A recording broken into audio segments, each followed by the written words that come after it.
speaking of cooking, Mish, now Yeah. you did watch Raw last night, correct? Yes. So, what? Explain to the good folks who are tuning in, where are you at in wrestling fandom? Are you like, okay, I gotta watch NXT, I can't miss SmackDown, I do not watch AEW?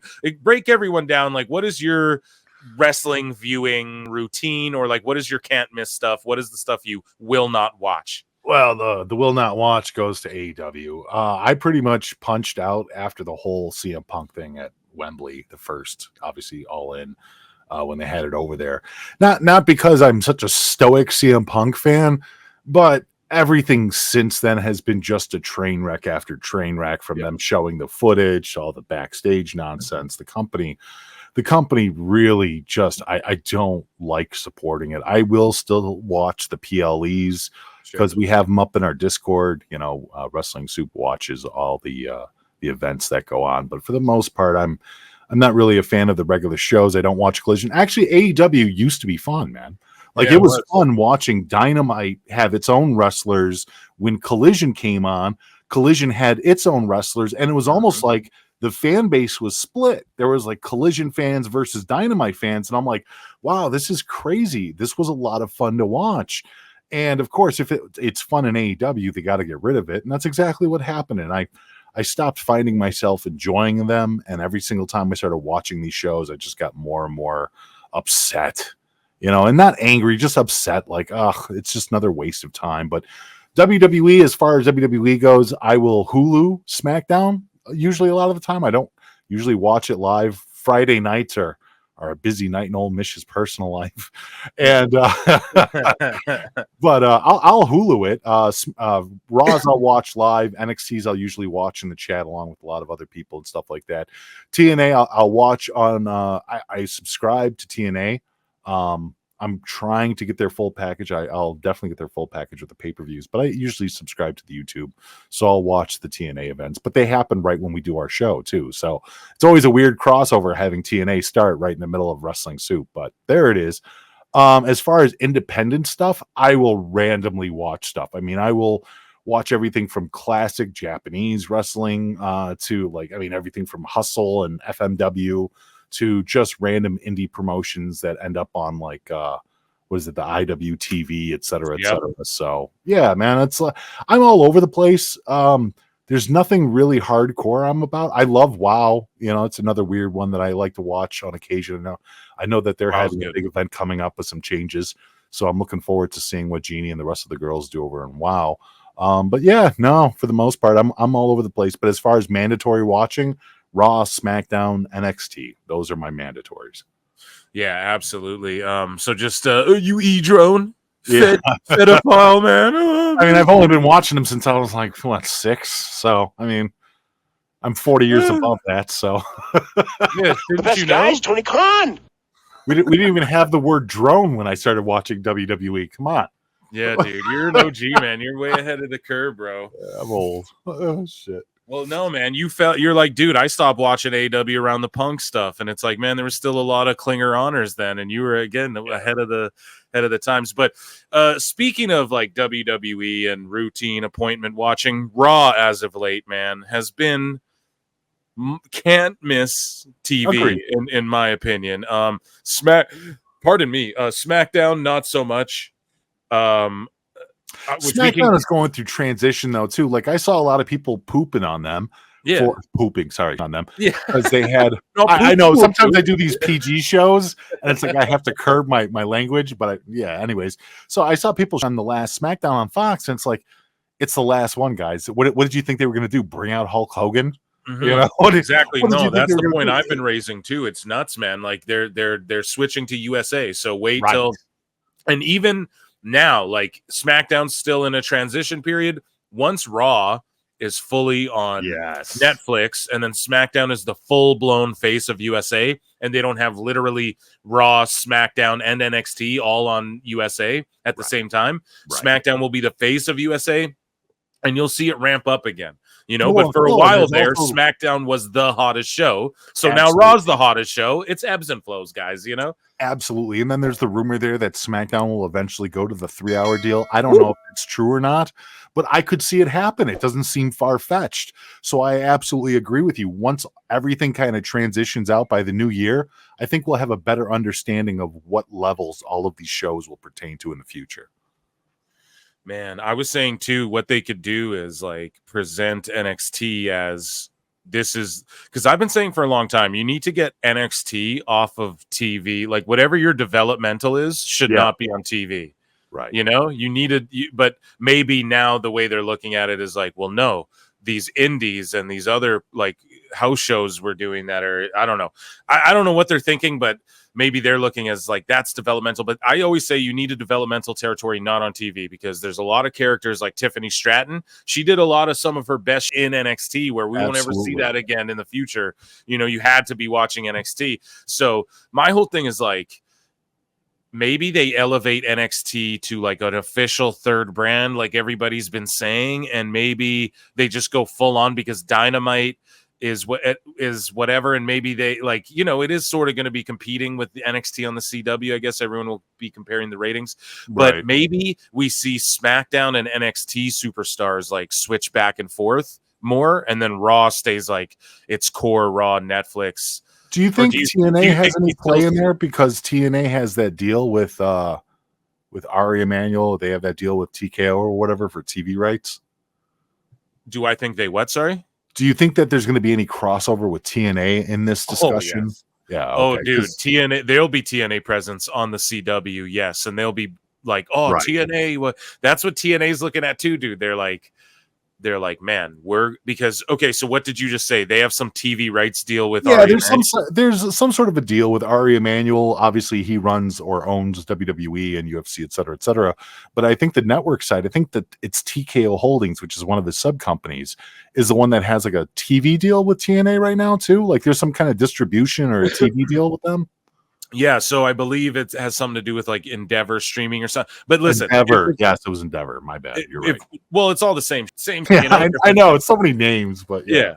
But here's the thing, man. If what you're saying is true, then that actually, I'm sitting here going, that makes so much sense, because now if you think about it, NXT will be on the CW going like, hey, there's TNA people and TNA, and then TNA is on fire right now, and then they start getting like, they're already on Access and they own that channel, they own that, right? So like Anthem does, so they don't need to get anywhere else. But just imagine if like, okay, WWE's talking about TNA on the CW, then they're blowing up. Their ratings are getting bigger and better, maybe. And then TNA gets a big, juicy, fat TV deal themselves somewhere. And maybe that's what they're looking at. And maybe Ari Emanuel's 50 steps ahead of everyone on that, and that, because that would make sense why because what happened where all of a sudden WWE's like, yeah, we're working with TNA. Something just happened where it's like everyone's friends. Vince is gone. Yeah, we love TNA. All the people who work here worked there before at one point, might as well, because they're on SmackDown calling Chelsea Green a former Knockouts champion and stuff. Yes. So it's, I mean, we're at the they're point recognizing them, which is a real big step. I mean, even more so than the crossovers, the fact that they're recognizing the championships, the fact that they're recognizing the reigns. These are all very big deals, not just for TNA, but for the way that WWE presents its athletes, because they're not just, they were formerly a champion in another company. Now they were TNA Knockouts champion. It's like, oh, wow, you guys are giving credibility to TNA and to the wrestlers themselves. It's amazing. But this Raw though cooked, and I think that's very interesting. That or no, what I was going to ask you is this though. Sure. Do you think that Raw has its own distinct roster for Netflix, and then like Legends, whoever comes back, and then SmackDown and NXT because since they're both on, just basically what WWE was before, normal television, if you want to refer to it as that. I think streaming's more normal now, but you guys get what I'm saying. Sure. Traditional television. Do you think NXT and SmackDown like swap their rosters? Like, okay, you get more NXT and SmackDown people crossing over, and then Raw is like this superstar Netflix show, and then obviously you have big stars on SmackDown? Or do you think they still keep it separate? Like, hey, Cody will be on SmackDown, and then we'll have one champion over on Raw. Like, or what happens to the tag titles? Like, do you think on SmackDown the women's tag champs are still floating over on Netflix Raw and stuff? Like, what do you think if you had to? Here, I'll give you an X-Files. I want you to predict and just talk about what you would do. I'm gonna give you an X-Files here. Here we go. Honestly, this is totally fun. I love this aspect of fantasy booking. We don't get to do it a lot with a lot of fun behind it. There's so much in the future for Raw, SmackDown, NXT, and TNA that it's even just the idea of what are they going to do with it is just the best part of actually discussing pro wrestling on podcasts. For Raw on Netflix, I'm a firm believer that they are going to go all out. And what I mean is I think that the production ideas will change. I think the way that we view Raw will change. Obviously, it's been floated into the ether that Raw might stay with the 2 hours once this October deal with USA finally erupts into January 1st. We're not really sure. I'd like to see them bring back overruns. I totally miss overruns. Give me the 2 hours and 5 minutes, and I'm okay with that. Give me 2 hours and 10 minutes. Well, and what I said, and sorry not to interrupt, but I'll just throw this out there quickly, and then you just keep on, man, because I love what you're saying, dude. We're on the same wavelength here. What I said was, dude, what's fun about Netflix is one episode, it's just like Squid Game, bro. One episode might be 2 hours and 45 minutes. One episode might be 2 hours and 10. One might be 3 hours. Right. Oh, The Rock went over 10 minutes. Oh, well, now you got a 2 hour 15 Raw, right? They can play with it. It's Netflix. I love it. They don't have the FCC to deal with. They don't have the network scheduling conflicts to deal with. They don't even have to worry about sponsors in the same way that network television and network wrestling does. So there's a lot of open doors for WWE Raw on Netflix that people haven't even really considered yet. That's why I think Raw is going to be almost not completely different in the sense that we don't recognize it, but there's going to be so much more that they can do that we haven't even thought of yet. But on that same note, when it comes to SmackDown will be full of gimmick matches, wrestlers coming back, legends. I think SmackDown is going to be the spotlight because it's going to be for the people that aren't on Netflix, which who the hell are those people? What person doesn't have Everyone Netflix? Keeps saying that they don't get it. Netflix is people think that like Netflix is partnering with WWE. I see the marks online all the time. Yeah. They think that they're doing this to get the wrestling fans to subscribe to Netflix. No, dude, they did the market research. Like, so every wrestling fan pretty much has Netflix, and so they're trying to retain Netflix viewers now. They have these billions or millions of subscribers all globally. Yeah. They need to just keep those people now with a tier system, and their tier system, and with the addition of WWE, they have spiked. They've raised like 40% in subscribers or something already right there with the tier system alone. I don't know if you can attribute any of that to WWE, but yeah, they're trying to retain all of these millions of people well. So they know what they got. I mean, I don't know if you've been on your Netflix lately, but all I see on my Netflix is those commercials for the Vince McMahon documentary. Yes. Once again, not really attached to WWE, but it's totally attached to WWE. Let's be honest. Yep. And as far as the tier system and everything else, Netflix has done a good job of figuring out how to secure more of their viewers. So I don't know if you remember back in the day, but back in the day, you could buy a Netflix account for $1 and share it with 100 other people. Yep. You can't do that in 2024. No. Now they IP track you. So if you're out of the area, you're no longer part of the family unit. Like there's some wild like detection services they have. So they're finally figuring out ways to beat the people that stream this, to their friends or give the password to their friends and stuff. So Netflix has already figured that out. They're also tackling a brand new game, and they're using WWE on the forefront to do it with the live streaming and everything else like that. This is Netflix taking steps to their future. Regardless of WWE, this is them trying to obtain a different level of streaming service that Netflix before hasn't provided. So when you bring in WWE Raw over there, that is a big cape to wear on your shoulders. And WWE right now, especially with all the moves that they've been making, the changes that they've been doing, I see nothing but a positive coming from it. And when I was talking about SmackDown even a second ago, I think SmackDown is going to be for the people that aren't a part of Netflix, which is, let's be honest, they're going to push Netflix to hell and back on SmackDown because they want people to watch Raw too. And on SmackDown, you're going to get a lot of those gimmick matches. You're going to get a lot of spotlights. You're going to get a lot of surprises on SmackDown when you normally, these last few years, haven't really gotten those surprises on SmackDown. And NXT, I totally agree with you. It's going to be a third brand. It would be silly of them not to do it. And I almost feel in a way, and this is where I was trying to go with that TNA question a little bit earlier, with their correlation with Endeavor and Ari Emanuel, etc. I think that TNA, even though they're on TV, they're available on YouTube. You can see them on Tubi. You can see them on their own channel. You can see them on their own website. I think TNA is the future for the development of a lot of wrestlers that will be coming up into NXT, that will eventually be coming up into SmackDown for the foreseeable future. So I think there's going to be a lot of changes, and that's why it's so difficult on one side to pinpoint what WWE is going to do, because the future is now. We really don't know what they can do, but we know that they have all the prospects and the avenues to do it. I know it sounds like it's coming from an e-drone, but when you really look at a bunch of promises saying, oh, we're going to get $5 billion in the next 5 years, this isn't some random stuff. This is WWE coming out with press releases and telling everybody this is already happening. The ink is already drying on the paper. WWE is going to Netflix. WWE is going to have SmackDown on USA. WWE is going to have NXT on USA and CW, sorry. They are branching out these new deals and these new avenues. And it's like, what else are you supposed to do? Think that all of this is going to bomb? Stop. Dude, exactly. You nailed it, dude. You know what's amazing for me? I live in Canada, and so this deal that they did with Netflix in Canada, Raw, SmackDown, NXT, and PLEs are all just on Netflix, dude. That's give me a it's nice. Incredible, dude. Yeah, I am so excited. But speaking of Raw, man, CM Punk. Well, let me ask you this really quickly. What is your keep sort of sidetracking?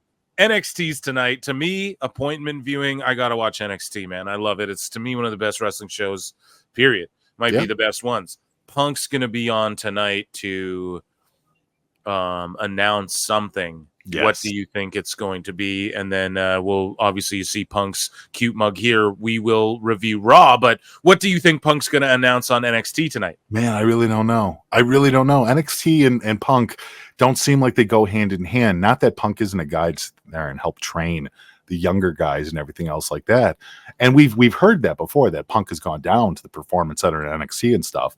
But I don't know what CM Punk, the character, brings to NXT. That's new to me. So I really genuinely don't have any idea, unless he's going to try and face Drew, or maybe bring the Drew feud to NXT, which would be interesting considering both of their backgrounds. But man, I honestly feel I couldn't tell you what in the world CM Punk is going to bring to NXT tonight.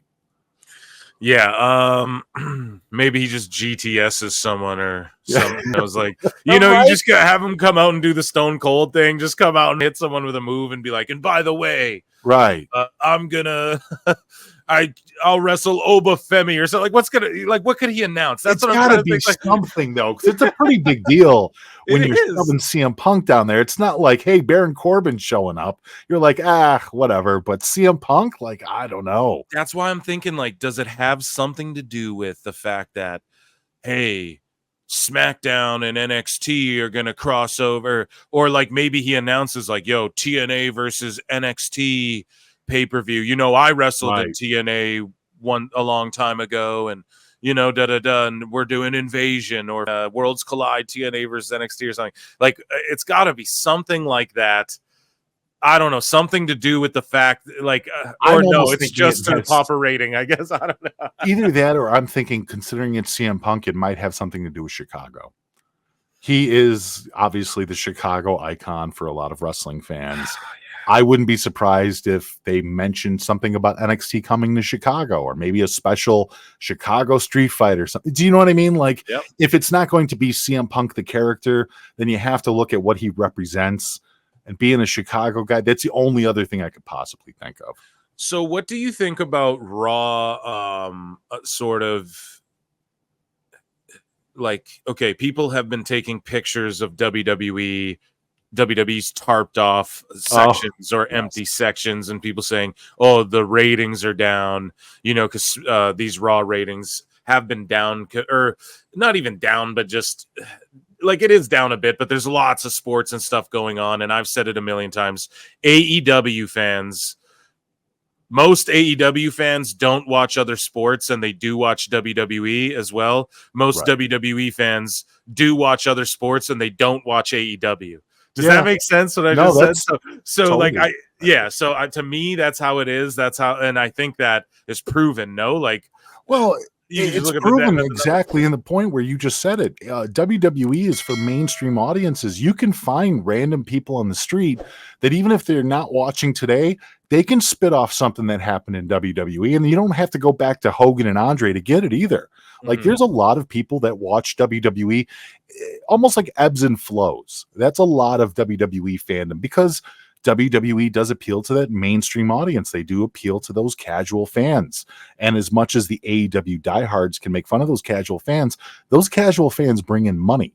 And AEW only submits themselves to such a niche audience, such a small resolve of wrestling fan. And it keeps getting smaller as per the ratings, as per even social media interactions. It seems like overall the AEW discussion gets smaller and smaller by the week, and it's not necessarily because AEW isn't an alternative product to WWE. A lot of people believe that it is. It's the fact that the fan base itself and the wrestlers and the talent are appealing to such a small demographic. I mean, who does the demographic for guys getting stuck in the cheek with a syringe appeal to as far as wrestling fans go? It's like the deathmatch style that, you know what I mean? But you start getting smaller and smaller and smaller. And I wasn't a fan, and I have a family, obviously, but I wasn't a huge fan of the PG era of WWE. I know it was for the kids and everything else like that. And I understood that. It wasn't my favorite time in WWE, and it wasn't a lot of people's favorite time in WWE, but I understood what it was for. And now that WWE gets a chance to go to Netflix and everything else like that, they have a chance to be edgier. They have a chance to do things that push the narrative of more creative storylines, not necessarily more flagrantly foul or audibly audacious kind of storylines, but more in the lines of maybe pushing more adult type storylines, things that make people think or scratch their heads or wonder or confuse as to who the heel and the baby face is, when maybe the fans are getting lied to. Like, there's so many avenues that WWE would take these generosities that they've been given and explore upon it, where AEW takes those generosities that they have even with Warner Brothers today, and they narrow it down further and further until they alienate their own audiences. So WWE, as you were originally saying, showing these areas that are completely tarped off, Phil, absolutely. It happens in every city. It happens in every sport. There are just times where WWE is going to be hotter. The events that are presented are going to be hotter. Look, they don't give you a ton to work with. A lot of the times when I'm over here by the Allstate, I'm literally 5 minutes away from the Allstate here in Chicago. And I'll go by there and I'll be like, oh, look, NXT is coming to Chicago. And that's all it says. It doesn't say, hey, you got to check out this one. You really got to check out this one. Like, it doesn't tell you that. So there's people that are going to sleep on it thinking, oh, it's just going to be a house show. Like, they'll think it's equivalent to a house show. And then when they miss it, how many of those people that could have bought tickets are kicking themselves, Phil? How many? So, yeah. Oh, man. When you're right, you're goddamn right. Much love, dude.